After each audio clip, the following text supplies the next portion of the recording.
واقعہ کربلا تاریخ کا دردناک واقعہ ہے۔ یہ اقتدار کی جنگ نہیں تھی، اقدار کی جنگ تھی۔ دو شخصیتوں کی لڑائی نہیں تھی، دو نظریات کا ٹکراؤ تھا۔ یہ حق اور باطل کا معرکہ تھا۔ یزید ظلم کا استعارہ ہے، حسین ابن علی امن کی علامت ہے۔ یزید جبر کا پتلا ہے، حسین صبر کا پیکر ہے۔ یزید اپنی بدطینت فطرت اور اپنی طبع ناہموار کے باعث دنیا پر ذلت و رسوائی، ظلم، جبر، جور و زیادتی کی علامت بن کے ابھرا، اور حسین ابن علی رضی اللہ تعالی عنہ حق و صداقت کا نشان بن کے ابھرا۔ کربلا کے تپتے ہوئے ریگزار میں حسینی اور یزیدی دو کردار سامنے آتے ہیں۔ اقبال نے کہا تھا، موسیٰ و فرعون و شبیر و یزید، ایند و قوت از حیات آید پدید، زندہ حق از قوت شبیری است، باطل آخر داغ حسرت میری است، سرخ رو عشق غیور از خون او، شوخی ای مصرع از مضمون او، تا قیامت قطع استبداد کر، موج خون او چمن ایجاد کر۔ یزید بہدل کی بیٹی محسون کا ناپاک بیٹا تھا، اور حسین محمد عربی کی بیٹی فاطمہ کا شہزادہ تھا۔ یزید دمشق کے اطراف میں سرجون اور جریر، اختل جیسے اوباشوں کے جھرمٹ میں پل کے جوان ہوا۔ حسین کے گھر کا دروازہ مسجد نبوی کے اندر کھلتا تھا۔ یزید نشے میں دھت ہو کر کے نمازیں چھوڑ دیتا تھا۔ حسین کی کربلا کے اندر بھی نماز تہجد قضا نہیں ہوئی۔ یزید ظلم کا دوسرا نام ہے، حسین امن کی علامت ہے۔ یزید نے زندگی میں ایک مرتبہ حج کیا اور شراب کے مٹکے ساتھ لے کے آیا، اور اختل اور دیگر گویوں اور مغنیوں کو اپنے ساتھ رکھا تاکہ سفر آسانی سے کٹے۔ حسین ابن علی نے 25 حج سواری ہونے کے باوجود پیدل کیے۔ یزید حج بیت اللہ کے بعد مدینہ المنورہ آیا اور شراب کی ایک مجلس بپا کی۔ حضرت امام حسین رضی اللہ تعالی عنہ جب وہاں پہنچے تو شراب کی پھیلی ہوئی بدبو کو محسوس کرتے ہوئے فرمایا، یہ بو کیسی ہے؟ تو نشے میں دھت یزید بولا، یہ شام میں بنتی ہے، اور ایک جام منگوایا اور اس کو پیتے ہوئے دوسرا جام حضرت امام حسین رضی اللہ تعالی عنہ کی طرف بڑھاتے ہوئے کہا، ابا عبداللہ لیجئے۔ تو حضرت امام حسین رضی اللہ تعالی عنہ نے فرمایا، میں اس کی طرف دیکھتا بھی نہیں ہوں، اور پھر وہ عشقی اشعار پڑھنے لگا۔ جب یزید کی شراب نوشی کا منظر امام حسین رضی اللہ تعالی عنہ اپنی آنکھوں سے دیکھ چکے تھے تو مجھے بتاؤ، یزید کے ہاتھ پہ امام حسین کا پاک ہاتھ کیسے آتا؟ حضرت امام حسین رضی اللہ تعالی عنہ جس ماحول میں پلے تھے، جس ماحول میں پرورش پائی تھی، جس ماحول میں رہے تھے، وہ پاکیزہ اور تقدس مآب ماحول تھا۔ اور یزید کبھی اطراف دمشق میں، کبھی غوطہ میں، کبھی الخضرہ محل میں، اور کبھی کہاں داد عیش دیتا رہا اور لہو و لعب کے اندر مصروف رہا، اور اس کی زندگی ان چیزوں سے عبارت تھی۔ وہ محرمات کو حلال قرار دیتا، شراب نوشی اس کی ہڈیوں میں رچی ہوئی تھی، اور شریعت بیضا کا مذاق اڑایا کرتا۔ اور حسین ابن علی رضی اللہ تعالی عنہ کی دوستیاں جن لوگوں سے تھی وہ عبداللہ ابن عباس تھے، عبداللہ ابن عمر تھے، حضرت عبد الرحمن بن ابو بکر رضی اللہ تعالی عنہ تھے۔ یزید تو جوا کھیلتا رہا، یزید تو قمار بازی کرتا رہا، یزید تو شراب نوشی کرتا رہا، اور حسین ابن علی مسجد نبوی کے ممبر میں حضور کے پہلوؤں میں بیٹھتے رہے۔ زمانے نے وہ منظر دیکھا کہ سرخ رنگ کے جوڑے پہنے ہوئے حسنین کریمین حجرہ فاطمہ سے نکلتے ہیں، کم عمری کی وجہ سے کبھی گرتے ہیں کبھی سنبھلتے ہیں، اور آقا کریم خطبہ ارشاد کر رہے ہیں، خطبہ چھوڑ کے حضور نے شہزادوں کو اٹھا لیا۔ وہ منظر بھی زمانے نے دیکھا۔ حضرت عبداللہ بن شداد کہتے ہیں کہ حضور سجدے میں تھے اور سجدہ اتنا طویل ہو گیا، ہمیں لگا یا تو وحی کا نزول ہو رہا ہے یا پھر اللہ کا حکم آ گیا اور اللہ کے محبوب کی روح قبض کر لی گئی۔ لیکن میں نے جب نظریں اٹھا کے ننکیوں سے دیکھا تو کیا منظر تھا کہ حسین ابن علی حضور کی پشت پہ بیٹھے ہوئے اور میرے آقا سجدے کو طول دے رہے ہیں۔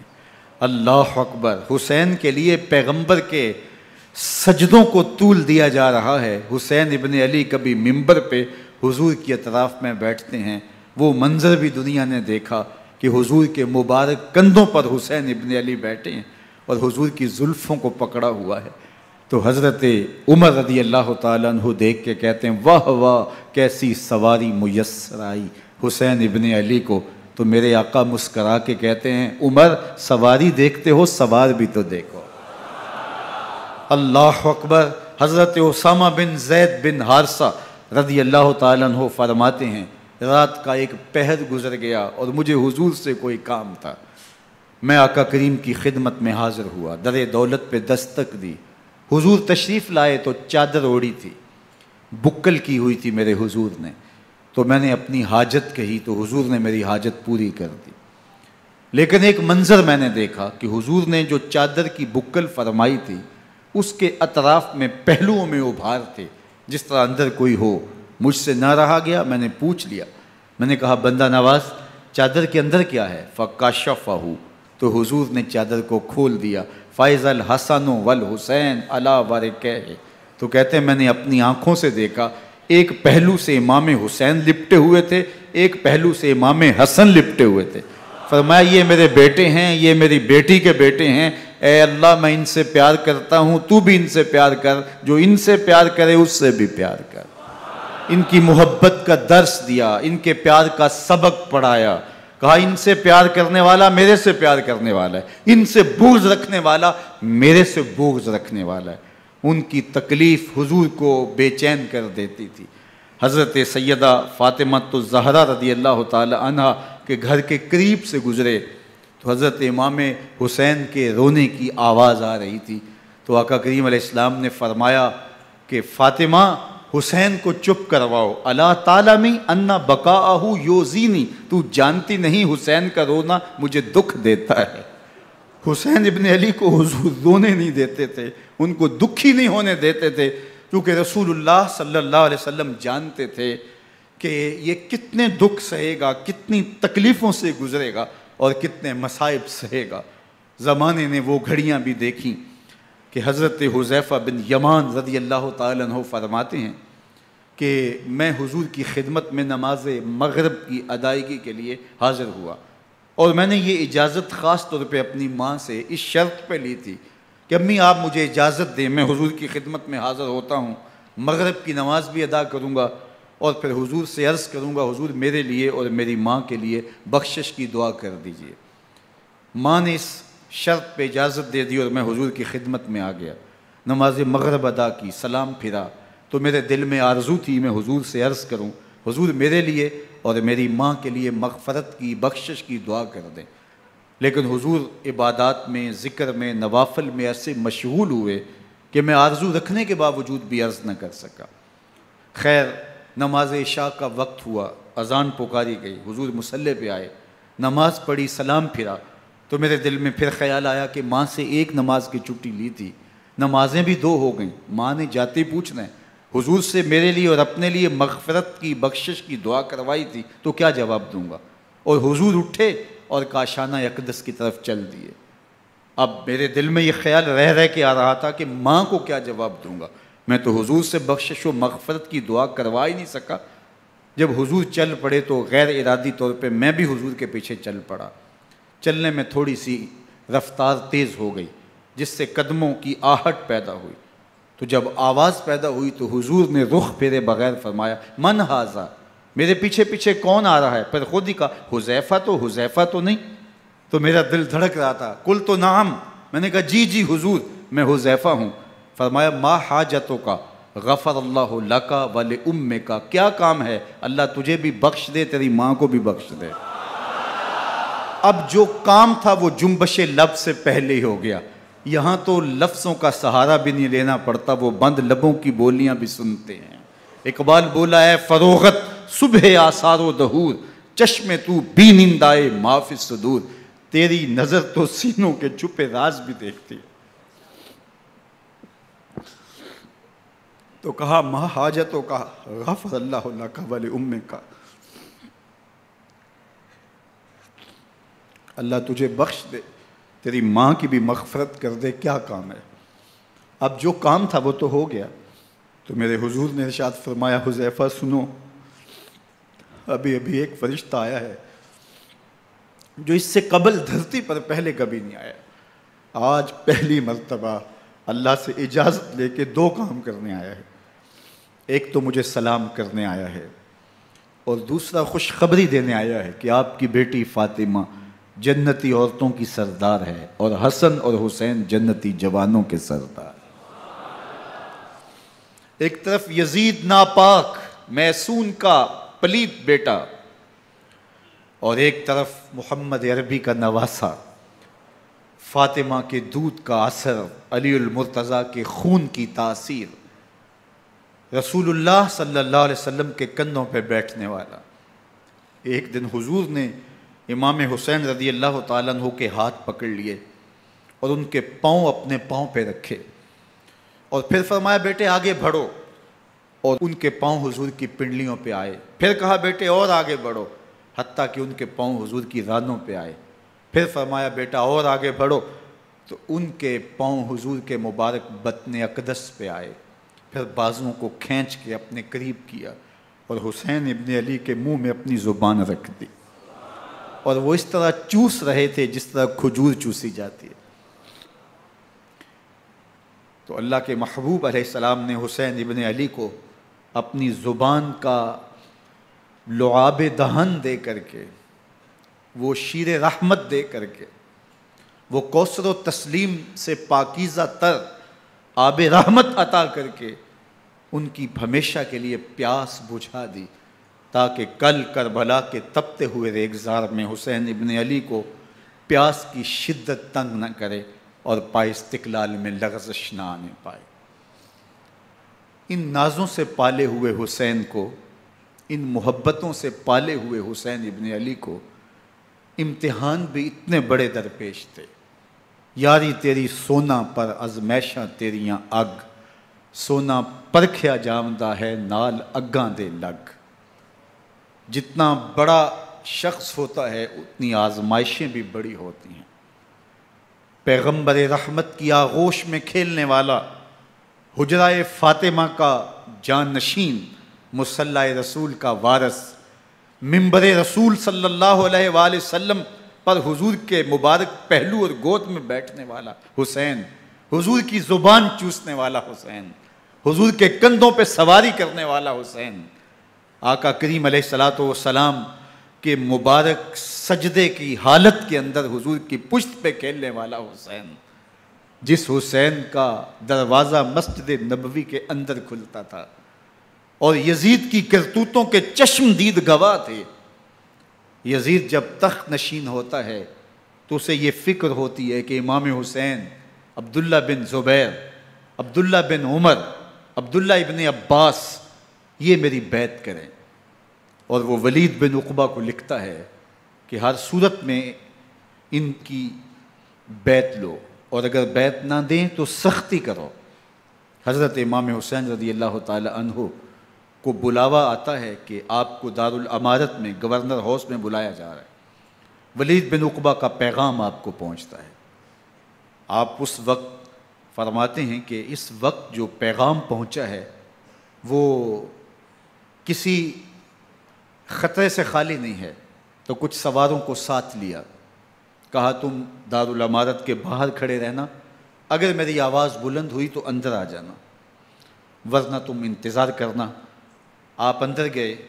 ولید بن عقبہ نے مروان کو بھی بلایا تھا۔ مروان بن حکم یہ گورنر مدینہ ولید سے پہلے رہ چکا ہے، تو اس نے مشورہ دیا کہ سختی کی جائے۔ خیر ولید بن عقبہ نے کہا کہ یہ خط ہے، حضرت امیر معاویہ کا انتقال ہو گیا اور یزید تخت نشین ہوا ہے، لہٰذا وہ آپ سے بیعت کا مطالبہ کرتا ہے۔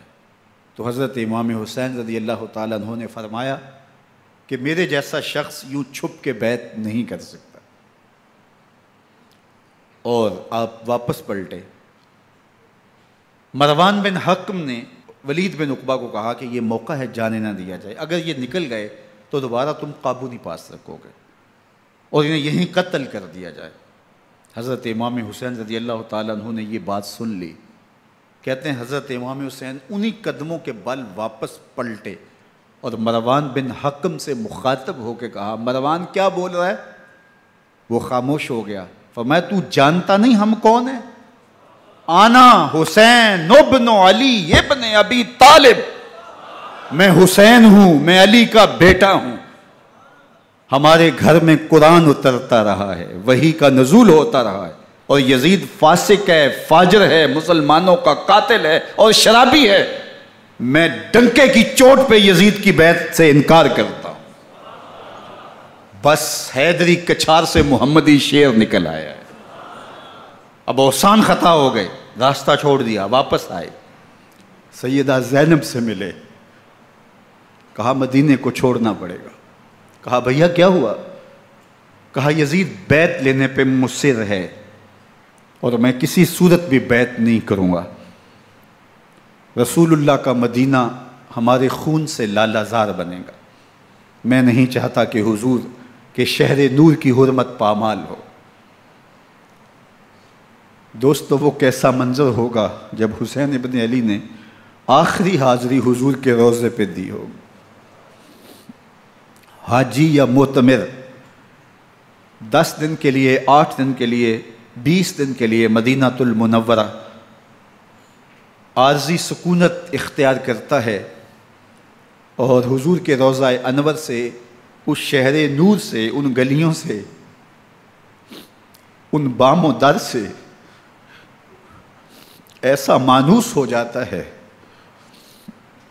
کہ جب واپس پلٹ رہا ہوتا ہے ان دعاؤں کے ساتھ کہ دوبارہ آنا بھی نصیب ہو، اور اسے لگتا ہے کہ میں دوبارہ بھی بلایا جاؤں گا، لیکن اس کے باوجود شہر حبیب چھوڑنا قیامت سے کم نہیں ہوتا۔ اعظم چشتی مرحوم آخری بار جب حضور کے روضہ انور پہ گئے تو بیمار تھے، ویل چیئر پہ تھے۔ باب بقی سے باہر نکلے تو خادم سے کہا کہ میری ویل چیئر پیچھے سے کھینچو تاکہ میرا رخ روضہ انور کی طرف رہے، اور وہ پیچھے سے کھینچتا چلا جا رہا ہے، اور جب باب مکہ سے پیچھے جنت البقیع کے قریب سے گنبد خضرا نگاہوں سے اوجل ہونے لگا تو اعظم چشتی مرحوم نے کہا، جان بدن سے نکلتی ہے اعظم، جان بدن سے نکلتی ہے اعظم، کوئی آسان ہے مدینے سے جدا ہونا، کوئی آسان ہے مدینے سے جدا ہونا۔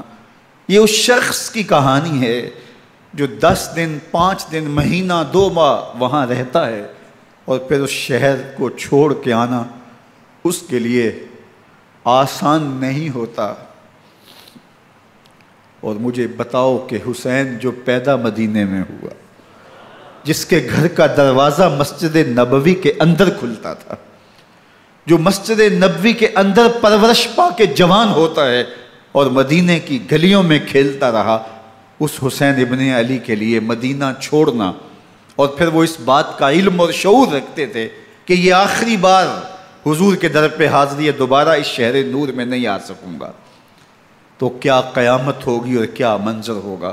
محمد بن حنفیہ کے علاوہ خاندان نبوت کے جتنے لوگ تھے ان سب نے شہر مدینہ کو الوداع کہا، اور رات کے موقع میں مدینہ المنورہ کو، مسجد نبوی کو چھوڑ کر کے مکہ کی جانب عازم سفر ہوئے۔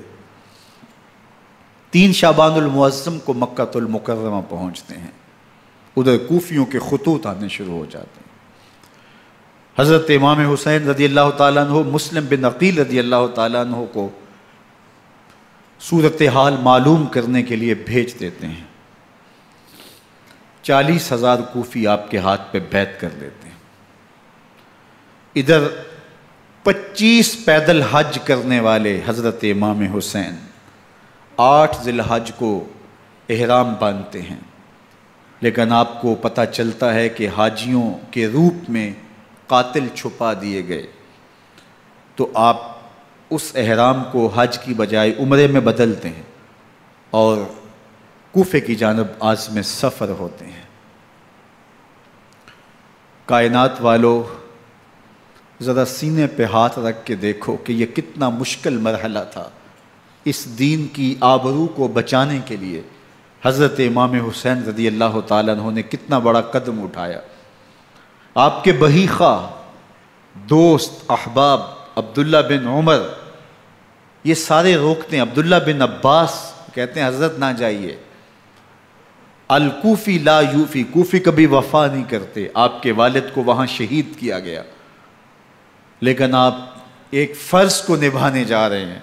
میرے غم گسارو، میرے مہربانوں، نہ روکو مجھ کو جانے دو، مجھے نانے کے دی کی ڈوبتی کشتی بچانے دو، میں جاتا ہوں کہ دنیا پر وفا کا نام رہ جائے، میں رہوں نہ رہوں پر عظمت اسلام رہ جائے۔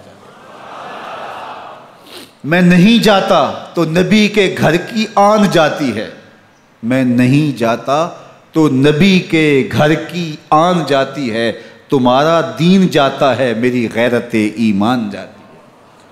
حضرت امام حسین یہاں سے چلتے ہیں، ابھی راستے میں ہی پہنچتے ہیں کہ یہ خبر آتی ہے کہ کوفے والوں نے بے وفائی کر دی، حضرت مسلم بن عقیل رضی اللہ تعالیٰ عنہ کو شہید کر دیا گیا، نعمان بن بشیر معزول کر دیے گئے، ابن مرجانہ ابن زیاد وہاں متعین کر دیا گیا جو سخت گیر شخص تھا، اور اس نے لوگوں کو ڈرایا دھمکایا اور کوفے کے لوگوں کے دل بدل گئے اور وہ بیتیں توڑنے لگے۔ وہ منظر مسجد کوفہ کا کتنا دلگداز تھا، جب امام نماز کے لیے کھڑے ہوئے تو 40,000 لوگ آپ کے پیچھے تھا۔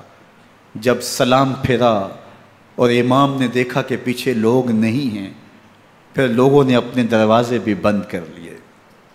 رات کی تنہائیاں ہیں اور حضرت مسلم بن عقیل کو کوئی پناہ دینے والا نہیں ہے، لوگوں نے دروازے بند کر لیے کہ کہیں ہمارے گھر میں نہ آ جائیں اور ہم مشقت اور حکومتی تشدد کا شکار نہ ہوں۔ کتنا دردناک لمحہ ہے حضرت مسلم بن عقیل رضی اللہ تعالیٰ عنہ پہ، اور پھر حضرت مسلم بن عقیل بے دردی سے شہید کر دیے جاتے ہیں۔ آپ ابھی راستے میں ہیں، یہ ساری کہانی پہنچتی ہے کہ حضرت مسلم شہید کر دیے گئے اور بے دردی سے شہید کر دیے گئے۔ وہ جنہوں نے خط لکھے تھے کہ ہم آپ کے ساتھ ہیں اور ہم منتظر ہیں، چشم برا ہیں، آپ کے قدموں کی چاپ سننے کے لیے بےتاب ہیں، آج انہوں نے بیتیں توڑ دی، 40,000 کوفی منحرف ہو گئے۔ مسجد کوفہ کا وہ منظر کس قدر روح کو تڑپا دینے والا تھا۔ ہم پچھلے سال عصر اور مغرب کے درمیان جب کوفہ پہنچے تو سورج ڈوبنے کے قریب تھا۔ میں نے اپنی زندگی میں اتنا اداس موسم کہیں نہیں دیکھا جتنا اداس موسم کوفے میں دیکھا۔ ایسے لگتا تھا جس طرح کوفے کی آب و ہوا آج بھی شرمندہ ہے۔ جو مسلم بن عقیل اور خاندان نبوت کے ساتھ اہل کوفہ نے کیا، حضرت امام حسین رضی اللہ تعالیٰ عنہ کو ان کے بہی خواہوں نے، اعزاء نے، اقرباء نے، دوستوں نے، آوان و انصار نے، ساتھیوں نے کہا کہ حضرت حالات یکسر تبدیل ہو گئے، اب ہمیں مراجعت کر جانی چاہیے، واپس پلٹ جانا چاہیے۔ تو حضرت امام حسین کافی سوچ بچار میں رہے، پھر اس کے بعد آپ نے فیصلہ کیا کہ ہم آگے بڑھیں گے۔ دوستوں نے کہا کہ حضرت اگر آپ آگے بڑھیں گے تو ہمیں لگتا ہے کہ وہ آپ کے ساتھ سلوک اچھا نہیں کریں گے اور آپ بچوں کے سامنے پیاسے شہید کر دیے جائیں گے۔ تو حضرت امام حسین رضی اللہ تعالیٰ عنہ نے وہاں ایک خطبہ ارشاد فرمایا کہ لوگو تم جو مجھے بتا رہے ہو مجھے اچھی طرح معلوم ہے، جو تم مجھے منظر پیش کر رہے ہو وہ میری نگاہوں میں ہے، اور جو کچھ ہونے والا ہے چشم تصور وہ منظر دیکھ رہی ہے۔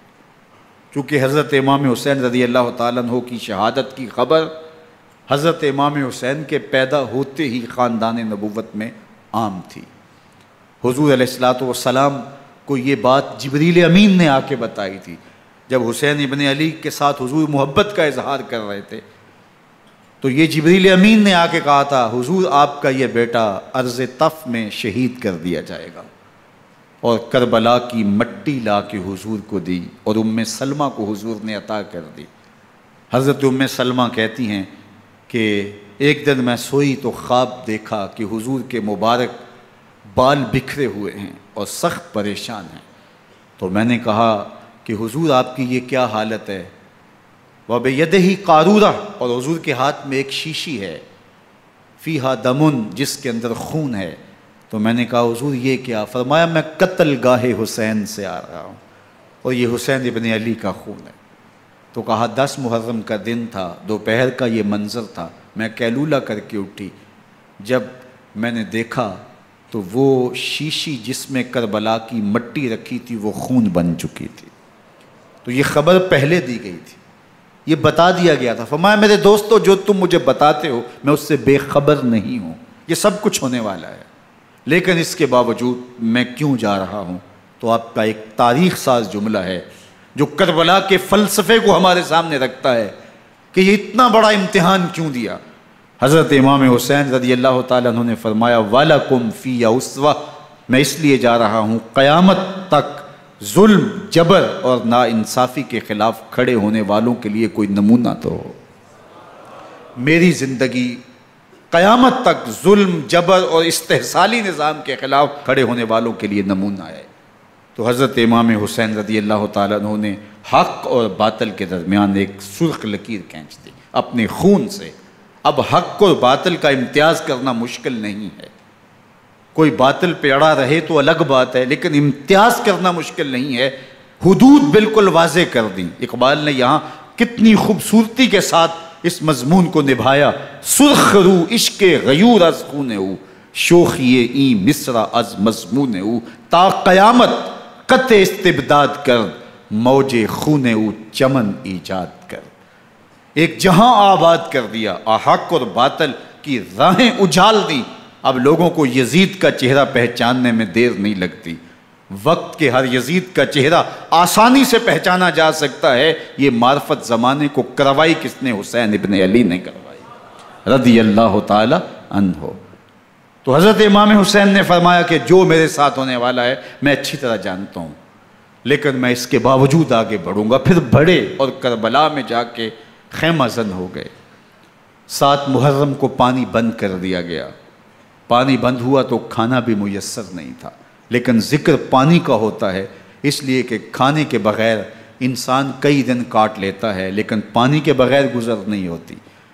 تو فرات کی نہر سامنے اپنی موجوں کے ساتھ چمک رہی ہے، لیکن ایک قطرہ آب بھی آل رسول کو نہیں دیا جا رہا۔ کائنات کے اندر ایسے انوکھے امتحان بھی ہوتے ہیں۔ وارثوں ساقی کوثر کے، مالک ہوں حوض کوثر کے، اور بیٹے ہوں ساقی کوثر کے، اور آج ایک بوند پانی کی بھی میسر نہ ہو۔ صبر کا امتحان ہے، عزیمت کا امتحان ہے۔ حضرت امام حسین رضی اللہ تعالیٰ عنہ خیمہ زن ہو گئے۔ 3 دن تک پانی بند رہتا ہے۔ 9 محرم کو رات کی تنہائی میں حملہ آور ہونا چاہتے ہیں، لیکن آپ نے کہا کہ ہمیں اللہ کے حضور عبادت اور ذکر کے لیے وقت دیا جائے۔ ساری رات ذکر میں گزرتی ہے، عبادات میں گزرتی ہیں۔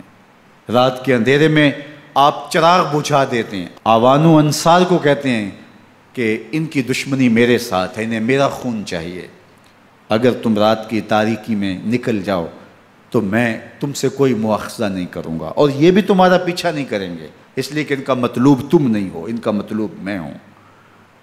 جب چراغ جلایا تو کوئی بھی نہیں گیا۔ مسلم بن نوسجہ کھڑے ہو کے کہتے ہیں حضرت اگر ہمارے بدن کو 70 بار کاٹا جائے اور جلایا جائے اور ہواؤں میں اڑا دیا جائے پھر بھی آپ کا ساتھ نہیں چھوڑیں گے۔ 70 سال کے بوڑھے ہیں حبیب بن مظاہر، کہتے ہیں حضرت آپ کو چھوڑ کے جائیں کہاں، آپ کو چھوڑ کے جائیں کہاں، کوئی ساتھ چھوڑنے کے لیے تیار نہیں ہے۔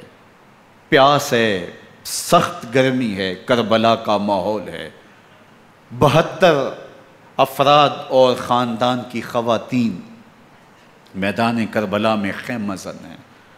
دوسری طرف لشکر اعداء اشقیا 22,000 کی تعداد میں مقابلے میں، ایک روایت 30,000 کی ہے۔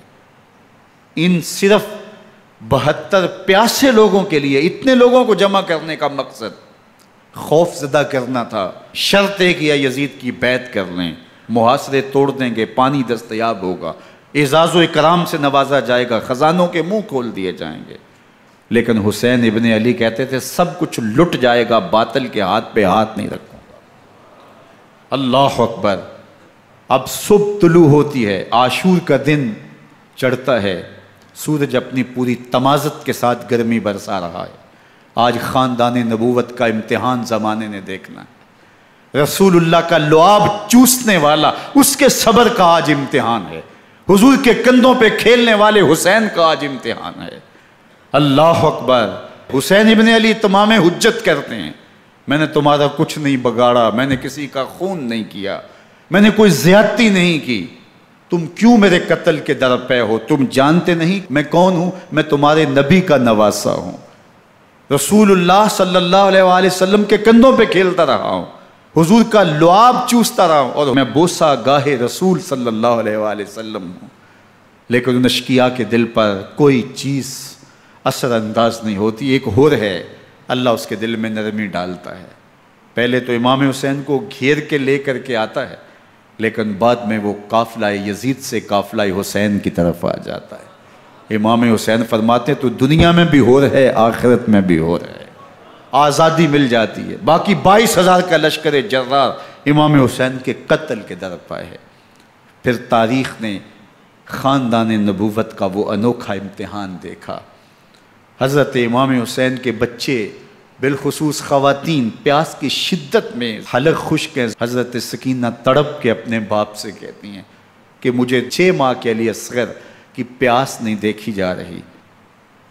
بچے کو ہاتھوں پہ اٹھاتے ہیں اور نہر فرات کے کنارے پہنچ کے فرماتے ہیں اشقیاء سے مخاطب ہو کے تمہارا معاملہ میرے ساتھ ہے، اس 6 ماہ کے بچے نے تمہارا کچھ نہیں بگاڑا، اور چلو بھر کے اس کا حلق سیراب کرنا چاہتے ہیں۔ ایک 2 شاخہ تیر آتا ہے جو حضرت علی اصغر کے گلے کو چیر دیتا ہے۔ راوی لکھتے ہیں کہ وہ عام تیر نہیں تھا، جانوروں کو شکار کرنے کے لیے جو بڑے تیر ہوتے ہیں وہ 2 شاخہ تیر تھا۔ وہ گردن کو کاٹ دیتا ہے، خون بہنے لگتا ہے، گردن لٹک جاتی ہے۔ حضرت امام حسین وہ بہتا ہوا خون اپنے چلو میں لیتے ہیں اور آسمان کی طرف اچھال کے کہتے ہیں مالک حسین کی یہ قربانی بھی قبول فرما۔ یہ تماشا لبے بام نہیں ہے، بچہ بیمار ہو ڈاکٹر جواب دے دیں، ماں باپ کے ہاتھ پھول جاتے ہیں، زندگی کی سانسیں ابھی چل رہی ہوتی ہیں، لیکن ڈاکٹر کہے کہ یہ میرے بس کا روگ نہیں ہے، کہیں اور لے جاؤ، تو زندگی کا لف و نشر غیر مرتب ہو جاتا ہے۔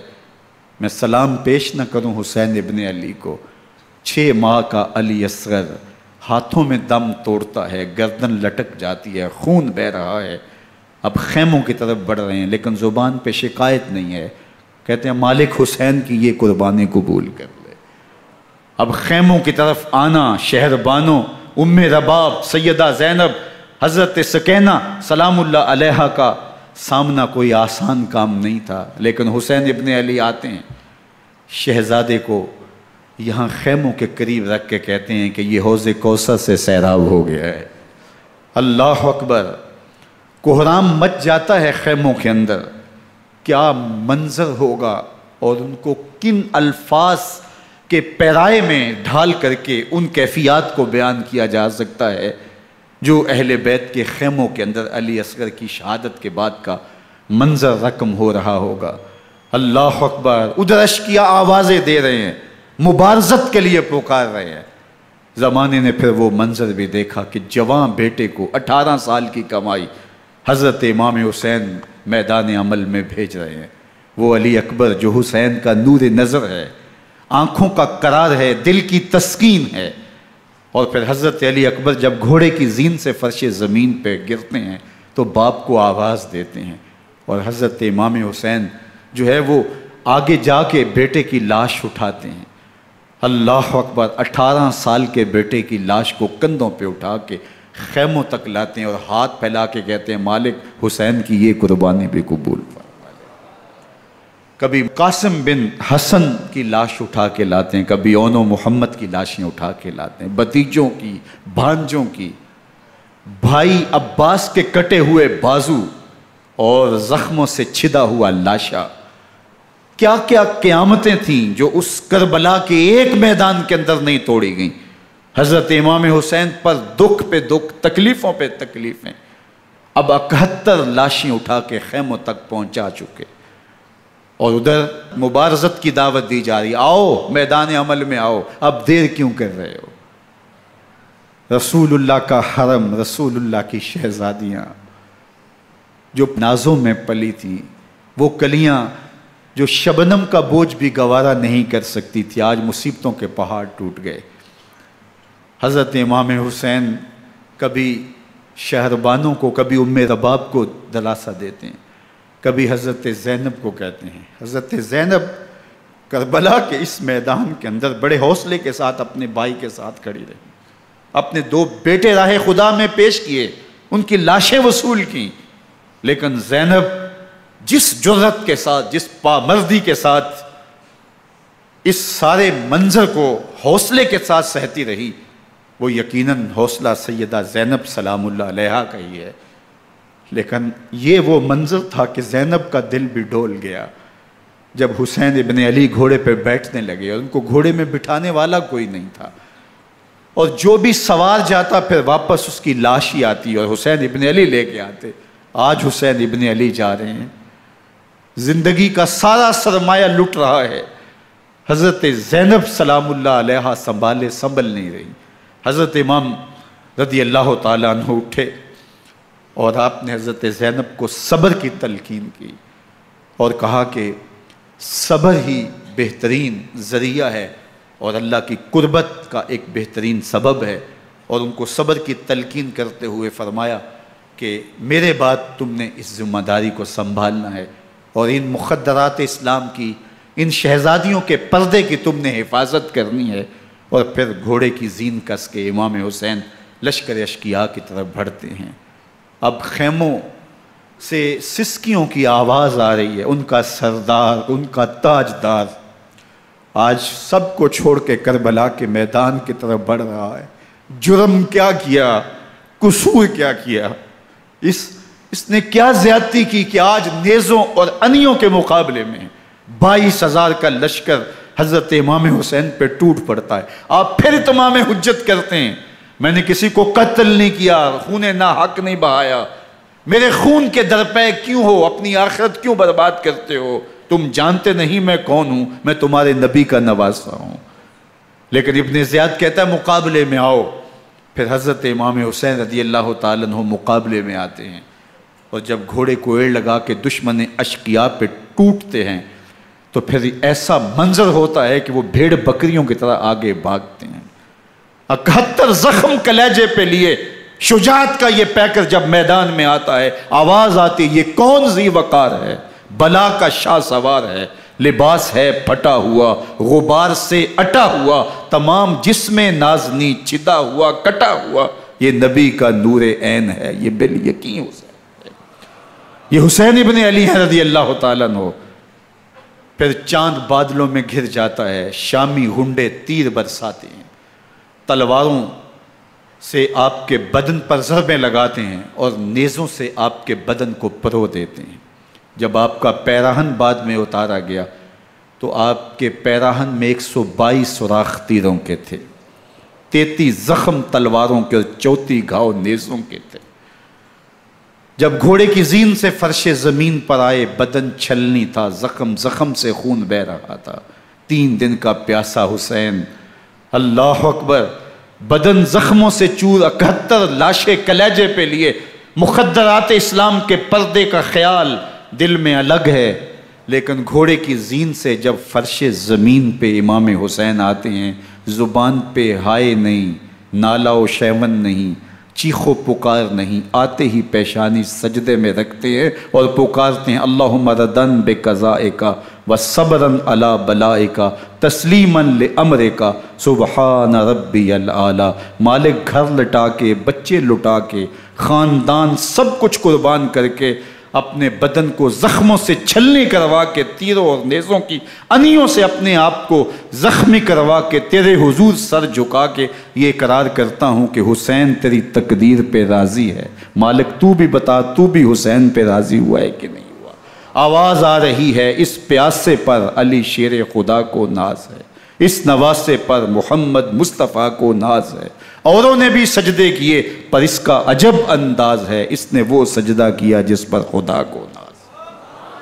حسین ابن علی رضی اللہ تعالیٰ عنہ کا سر انور دست قاتل نے تب کاٹا جب وہ سجدے میں جھکا ہوا تھا۔ یزید نے کہا میں بیعت لوں گا، امام حسین نے کہا کبھی بھی نہیں دوں گا، یہ سر کٹ سکتا ہے جھک نہیں سکتا۔ سر کاٹ کے نیزے کی نوک پہ چڑھا دیا گیا اور یہ اس بات کا اعلان تھا کہ ہم جیت گئے اور حسینی ہار گئے، اور لشکر یزید میں غوغا مچ گیا، نقارے بجنے لگے کہ ہم جیت گئے، دیکھو امام حسین شہید کر دیے گئے، اور سر کاٹ کے نیزے کی نوک پہ چڑھایا گیا۔ لیکن لشکر یزید سے ہی آواز آئی یہ کیسا سر ہے جو کٹ کے بھی سر بلندی ہے، کٹ گیا ہے پھر بھی اونچا ہے، اللہ اکبر، یہ سر سجدے میں کٹا ہے، رب کے حضور عبادت کی حالت میں کٹا ہے۔ حسین آج بھی سجدے میں ہے، اللہ اکبر، حسین آج بھی سجدے میں ہے، بلکہ کٹے ہوئے سر کا رخ زمین کی جانب تھا اور کٹی گردن آسمان کی طرف، یوں نیزے پہ پرویا گیا۔ اللہ اکبر، ایک شاعر نے نقشہ کھینچا، بآنکھ سر نیزے پہ اور سوئے زمین ہے روح، یعنی سجدہ ثانی کی ہے آرزو۔ رکعت کے 2 سجدے ہوتے ہیں، ابھی ایک سجدہ ہوا تھا کہ دست قاتل نے سر کاٹ دیا، کہا حسین کی پیشانی میں دوسرے سجدے کی تمنا مچل رہی ہے۔ یہ تھا حسین ابن علی کا سجدہ، ساری زندگی رب کے حضور سجدہ قضا نہیں ہونے دیا۔ آج پانی نہیں ہے، اللہ اکبر، آج تیمم کر لیتے ہیں، آج اپنے خون کو اوڑھ کر کے حسین نے اپنی پیشانی اپنے مالک کے حضور جھکا کر کے عظیمت کی وہ انوکھی داستان رقم کر دی کہ صدیاں گزرنے کے باوجود بھی ان کی یادوں کے چراغ روشن ہیں۔ جب حضرت امام حسین اور دوسرے آیان و انصار کو شہید کر دیا گیا تو ان کے سر نیزوں کی نوک پہ چڑھا دیے گئے، حضرت امام حسین کا کٹا ہوا سر اور باقی 71 افراد کے کٹے ہوئے سر نیزوں کی نوک پہ، اور 10 سواروں کو ابن سعد نے کہا کہ ان کو رون دو، اور گھوڑوں کی ٹاپوں تلے حضرت امام حسین رضی اللہ تعالیٰ عنہ اور ان کے آوان و انصار کو جو ہے وہ روندا گیا، حتیٰ کہ ان کی استخوان مبارک، ان کی ہڈیاں بھی چور چور ہو گئیں۔ روننے سے قبل ان کا لباس اتار لیا، ان کے کپڑے اتار لیے گئے۔ اللہ اکبر، کیسی دردناک گھڑیاں تھیں۔ یزید کا صرف یہی بد کرداری کا مرحلہ نہیں تھا، اس کربلا کے صحرا کے اندر یزید نے جس طرح امام حسین رضی اللہ تعالیٰ عنہ کو شہید کیا اور حضرت امام حسین کے خاندان کو شہید کیا، جب مدینہ المنورہ پر یزید نے مسلم بن عقبہ کو مقرر کیا، جس کو بزرگوں نے مصرب بن عقبہ کہا ہے، تو اس کو کہا 3 دن تک مدینے کا حرم تمہارے لیے حلال ہوگا، جو چاہو تم کرنا، اور شامی فوجوں کو اجازت ہوگی۔ تو وہاں بھی انہوں نے 10,000 تابعین اور 700 صحابہ کو شہید کیا۔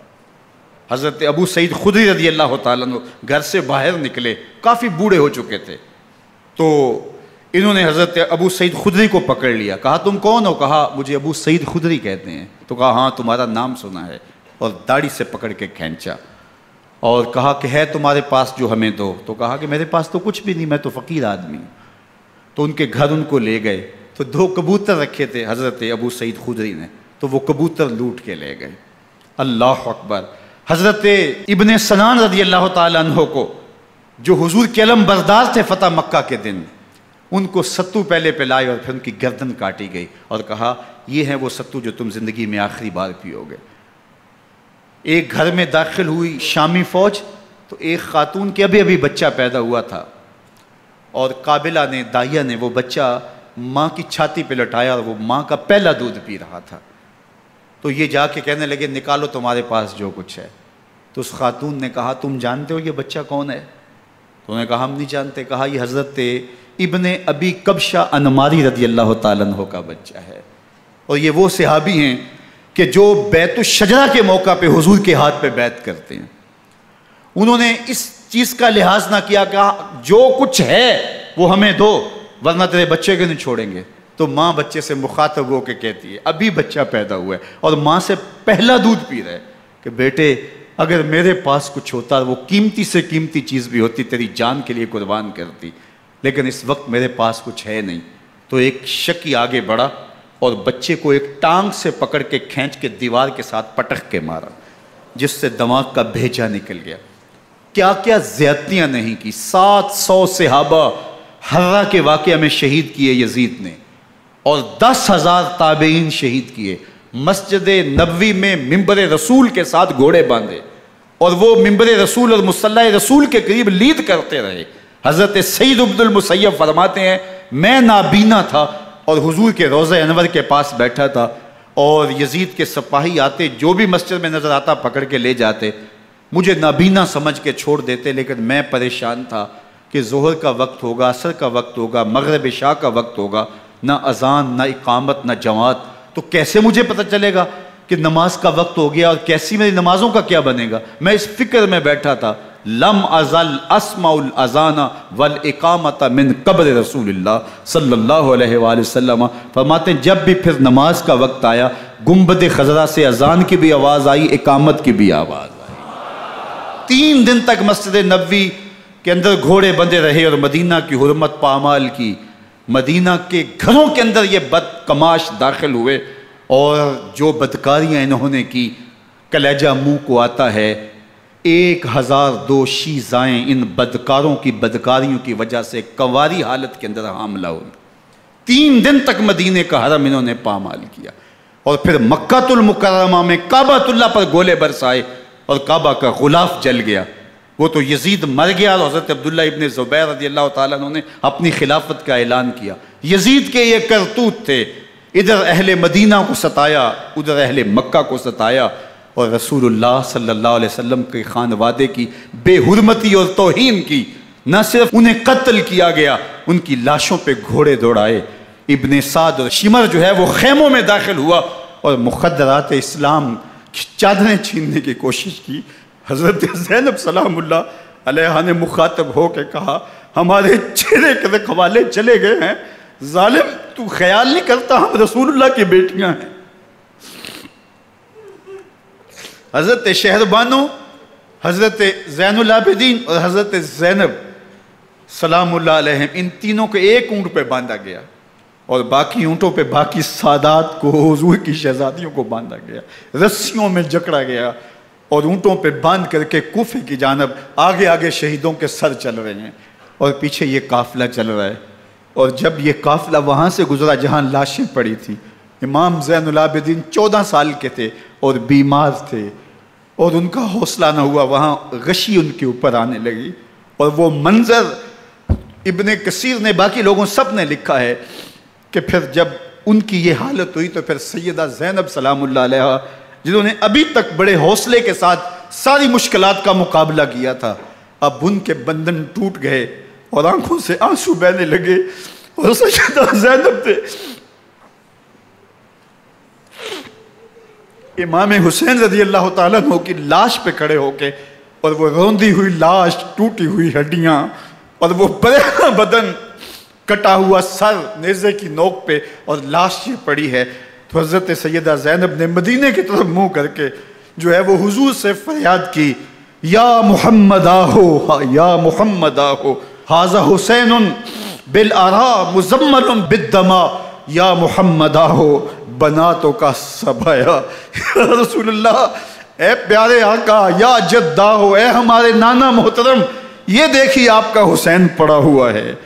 بدن سے کپڑے اتار لیے گئے، خاک ہوائیں اڑا رہی ہیں، اور اس کے اوپر چادر جو ہے وہ مٹی کی پڑ گئی ہے۔ حضور آپ کی اولاد کاٹ دی گئی، اور پھر کہا بناتوں کا سبایا، حضور دیکھیے آپ کی بیٹیوں کے ہاتھ باندھ دیے گئے ہیں، اونٹوں پہ کس دیا گیا ہے، سر شہیدہ آگے آگے چل رہے ہیں، اور حضرت سیدنا امام حسین کا آگے آگے سر ہے۔ راستے کے اندر ایک جگہ آئی، رات گزری اور ان کو اتارا گیا۔ رات کا موقع تھا، ایک خاتون آئی اور اس نے کوئی کھانا پیش کیا ان کو، اور کہا کہ میں کسی زمانے میں حضرت سیدہ فاطمہ الزہرا کی نوکری کیا کرتی تھی، ان کی لونڈی تھی، ان کی کنیز تھی، اور آج مجھے پتہ چلا کہ آپ لوگ گزر رہے ہیں، تو میں نے کہا کہ میں اپنی مخدومہ کے خاندان کی خدمت کروں۔ اور پھر اس نے کہا کہ اس وقت سیدہ کی گود میں ایک 6-7 ماہ کی بچی تھی جس کو زینب کہا کرتے تھے، تو سیدہ زینب نے کہا کہ اماں اگر پہچانتی ہو تو وہ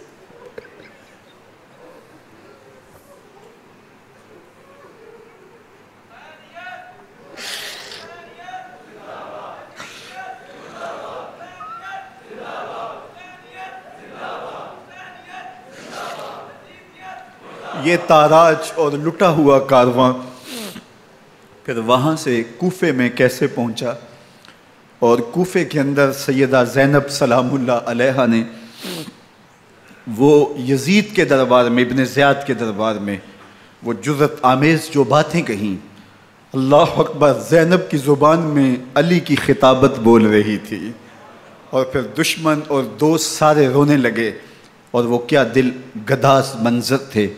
اور پھر یہ سروں کا قافلہ اور سادات کرام کا مشکیں کسی ہوئی ہیں اور اونٹوں پہ باندھے ہوئے، ان کو وہاں سے پھر قادسیہ، اور قادسیہ سے پھر دمشق یزید کے دربار میں پہنچایا گیا، اور وہاں سے یہ لٹے ہوئے خانمہ برباد تاراج لوگ مدینہ المنورہ میں کیسے پہنچے، اور اہل مدینہ نے کیسے استقبال کیا، اور وہ منظر کتنا دلگداز تھا جب اہل مدینہ زینب سے پوچھتے تھے زینب حسین کہاں ہے؟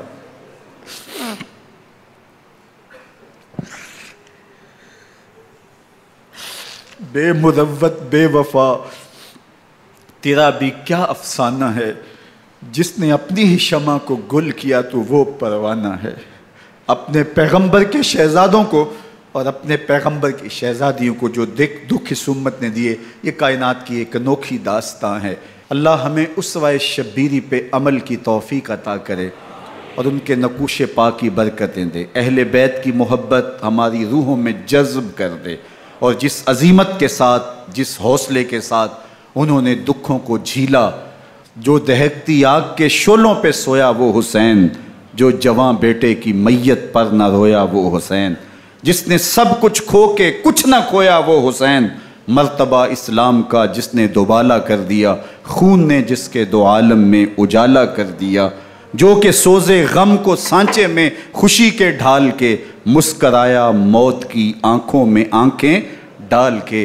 اے حسین ابن علی تم پر سلام، نازش آل نبی تم پر سلام۔ ذرا میرے ساتھ یہ پڑھ لیجئے، اے حسین ابن علی تم پر سلام، نازش آل نبی تم پر سلام، تم پہ لاکھوں رحمتیں لاکھوں سلام، اے شہیدان محبت کے امام، لالا گوں لالا بدن لالا کفن، اے چمن اندر چمن، زندگی ہی زندگی تیری حیات اے حیات اندر حیات اندر حیات، افتخار ملت بیضا ہے تو، رب کعبہ کی قسم یکتا ہے تو، فخر کا دل میں دریچہ باز کرنا چاہیے، جن کا تو آقا ہے ان کو ناز کرنا چاہیے۔ وآخر دعوانا ان الحمدللہ۔